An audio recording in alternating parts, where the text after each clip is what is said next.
Adapun latar belakang penelitian ini di mana produksi padi pada tahun 2016 sebanyak 9,14 juta ton dan pada tahun 2015 sebesar 70,85 juta ton. Peningkatan sebesar 11,7% dari jumlah penduduk Indonesia pada tahun 2017 262 juta jiwa dan rata-rata konsumsi per kapita per tahun adalah 114,6 juta jiwa, sehingga meningkat lagi hingga mencapai 294,1 juta jiwa pada tahun 2030 dan pada tahun 2045 sekitar 318,9 juta jiwa. Maka jumlah penduduk bertambah jiwa, maka kebutuhan pangan juga akan meningkat. Tingkat produksi padi setiap daerah juga bervariasi tergantung pada kondisi lingkungan. Salah satu kondisi lingkungan adalah salinitas. Salinitas menghambat pertumbuhan padi di lahan submarginal. Agen biologis yang dapat meningkat toleransi tanaman.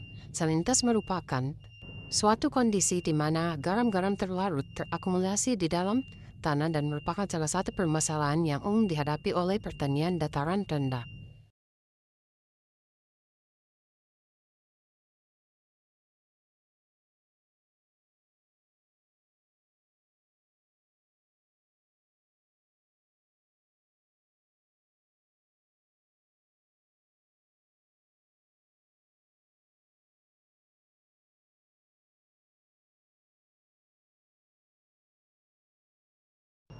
Adapun tujuan penelitian ini bertujuan untuk menganalisa respon pertumbuhan padi meliputi viabilitas dan perkecambahan biji padi secara in vitro, tinggi tanaman, panjang akar, jumlah daun, dan biomasa di bawah variasi konsentrasi NaCl 0,50 dan 100 dengan berbagai perlakuan menggunakan actinomycetes dan mikroalga.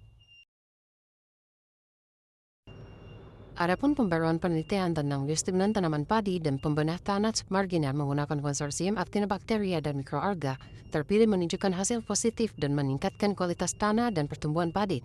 Kombinasi mikroorganisme ini memperbaiki struktur tanah, meningkatkan ketersediaan hara dan menstabilkan pH tanah. Steril actinobacteria seperti Streptomyces dan mikroalga seperti Chlorella terbukti meningkatkan hasil panen pada lahan submarginal. Hasil penelitian steran adenol-1 adenol-7 dan konsensus secara signifikan mengurangi dampak salinitas, meningkatkan klorofil dan menurunkan MDA. Akumulasi prolin meningkat, memperkuat toleransi cikawan pada perkecambahan dengan hasil pengamatan selama 3 hari dengan masing-masing 10 benih padi. Benih dengan perlakuan akar-hadis menunjukkan tingkat perkecambahan yang lebih tinggi dibandingkan dengan benih yang diberi perlakuan salinitas. Benih padi konsentrasi NaCl 100 mmol terutama yang diberi perlakuan aktin 21 mengalami keterlambatan perkecambahan yang signifikan. Meskipun semua benih akhirnya berkecambah pada hari ketiga pertumbuhan awal, pada perlakuan tersebut tetap terhambat. Hal ini karena mengidentifikasi bahwa pengaruh antara salinitas tinggi dan jenis mikroba tertentu dapat menghambat proses indivisi dan pertumbuhan radikula yang merupakan tahap kritis dalam perkecambahan.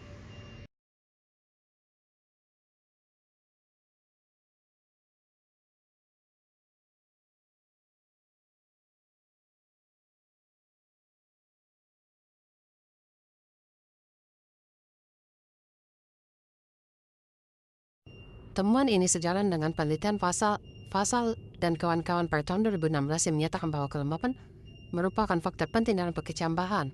Dan menurut Karta Sepotra 2003 memperkuat hal ini dengan melaporkan bahwa benih berkualitas tinggi memiliki viabilitas lebih dari 90%. Benih dengan kualitas lebih dari 90% biasanya memungkinkan tanaman untuk tumbuh pada kondisi yang tidak ideal dan menghasilkan hasil yang maksimal.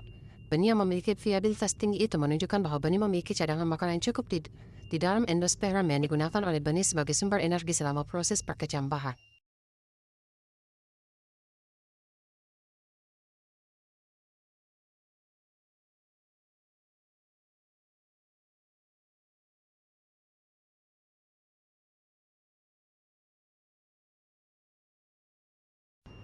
Dapat dilihat pada tabel hasil penelitian dan gambar-gambar penelitian yang telah dilakukan.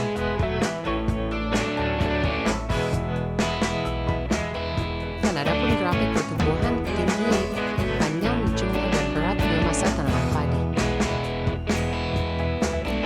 Nah, ada pula grafik pengujian klorofil MDA dan prolin tanaman padi.